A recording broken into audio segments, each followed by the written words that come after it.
Hey everyone, thanks again for joining me this week. I just wanted to tell you that things are looking up and we are on our way to building a whole lot more content for this channel, and I have a lot of exciting things coming your way.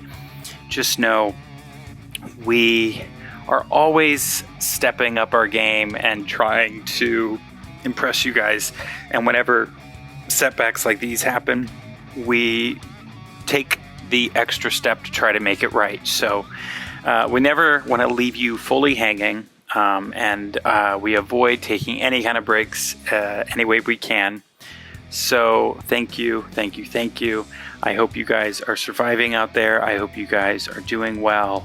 And let's all look up and look forward to nothing but positivity and a great future ahead of all of us, really. Okay, that was weird. Let me move forward. Let me get into what this is every week. And of course, I love Eric Kripke, and I love the Winchester brothers, and I love supernatural specials.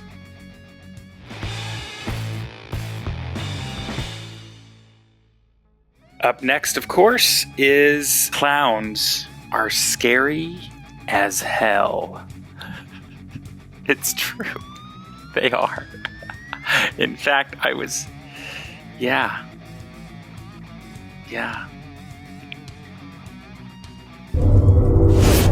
Ooh, so creepy. I saw a clown. Don't be afraid of clowns. They're nice. They're your friends. Clowns are freaking scary, man. I don't know. I mean, everyone's got like an issue with clowns. Coulrophobia actually is just meaning a dreaded fear of a thing. In this case, it happens to be clowns.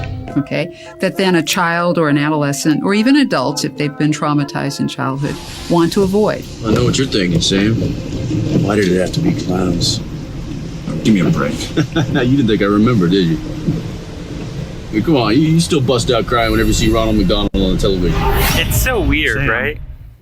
Part of his character is that he was afraid of clowns as a little boy. So we purposely arranged pieces in the story that weren't necessarily scripted to make him uncomfortable. The idea of being afraid of clowns is a lot to do with the makeup, because the makeup that's put on a person's face when they become a clown hides all those little visual cues that everybody has that you don't even realize you're picking up on.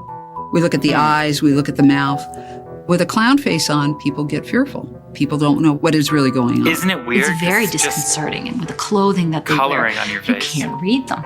You have no idea. They've got this big painted smile, but they could be thinking anything. And that freaks people out. The innocence that people used to have with clowns, people I think, have gotten too sophisticated, and they know that there's a dude behind that mask. And it's the idea of, that's not a happy person. That's like a sad, lonely, and dangerous person with a mask pretending to be happy. And there's something inherently suspicious about that. All those kind of issues are in there to me. And that's what was so interesting about picking clowns for this, is because it hits at the heart of the family, it hits at the heart of innocence, it hits at the heart of childhood. And not to sound dark, but it's sort of downhill from there, kids, because you're just going to find out that even you can't even trust the clown.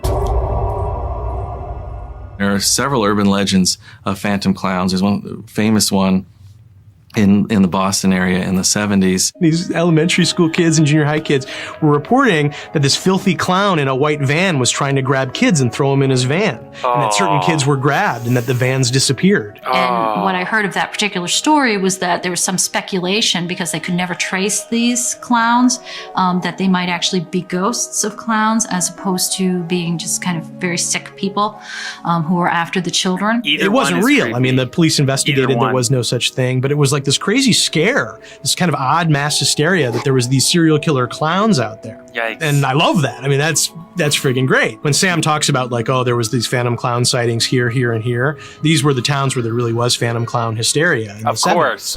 You know, so we really wanted to do that episode. We couldn't quite find the angle on it until this season, you know, when John pitched this idea of this creature that is taking the form of clowns so it can be invited into houses.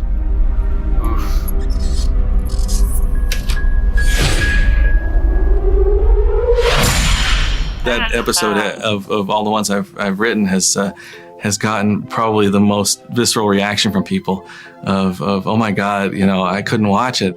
Like every so often you're like, oh, that was so fun, or what a fun episode. But every so often they give you one like, okay, that really upset me. Love it. Then you know that you did your job. Then you kind of smile. Like, good times. Of course.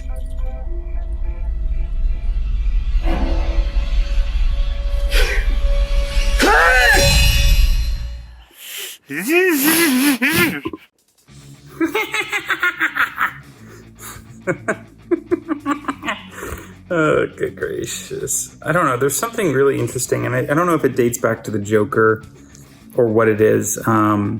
Scarecrows and clowns, I always loved playing, whether they were sadistic and evil or lighthearted and friendly. Typically, clowns are not. I'm sure you've seen in an earlier video, I showed myself 2 Halloweens back where I was a crazy, scary clown. And it's so fun to play clowns, and it's really funny because if you really think about it, they're so basic. They shouldn't be so scary, but they are. And for me, they are in all the good ways. The thing that I love about clowns is exactly what they pointed out in this, is that there's this mystery. And I remember Missy being not happy with me when we watched this because I was enjoying it way too much. And I was like, yes, clowns. And I know that I'm like a weirdo because I've always liked it, whether it be the Joker or Pennywise. Clowns are just scary in all the funnest ways. And unlike aliens or ghosts, they're very real. I remember when there was all those sightings of the creepy clowns holding the balloons on all over these towns for a while. It was like this trend. I don't know what it was about. Part of me, if it wasn't for the fear of, being arrested, I was definitely kind of like, ooh, I could do that. That would be so much fun. But I never would, because that sounds like it could get dangerous, because you never know who could shoot you. I think all of those people who were doing that, they were asking for it. It was cool. It was creepy, but it was cool. And this episode took it to a whole nother level, and I thought that was really neat. Missy was suffering through all of this when we did it, but I remember just being like, wow, this is so fun. As a child, I do remember being afraid of clowns. The first time I ever saw one, I do remember running from it. There's certain things in this life that you come across you just don't fully grasp or understand. And yeah, I think Eric Kripke's exactly right when he points out that the creepy part is that there is a real person underneath that, and that smile is deceiving. That happy, fun face, there's something else going on there that we can't read. Yeah, I'm glad that they touched on it. And I think it's so fitting for this kind of show to address that. Because again, technically there's nothing supernatural about clowns, but they made it more supernatural. And even so, there's been that one other episode that, they did with the hunting family, where they did the most dangerous game in a sense, where they were going after all those people, those men and women, and they would hunt them down. You were expecting it to be more cannibalistic, but in a sense it was kind of like in that wrong-term field. But that is real, and clowns are real. And this show is really good at writing a different creepy mythos associated with it. I just love that ultimately this was like that, in the sense that it's like, yes, invite me in, and I'm not going to eat you, I'm going to eat your parents. Or kill your parents, I guess. Oh, so good, so creepy in all the good, funnest ways. I keep feeling like I'm going to hear a knocking on the window behind me, because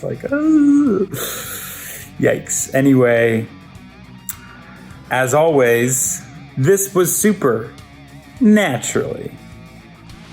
After watching these episodes, I constantly need to be put in therapy. I know, well, they do that to you. That's part of it. That's built in. We can pay for therapy if they go over to Patreon and help us out. Oh, that would be important. I really need that help. Nice. Also, it would help my self-worth if you like, subscribe, and stay notified by clicking that bell. Yeah, maybe leave us some nice comments.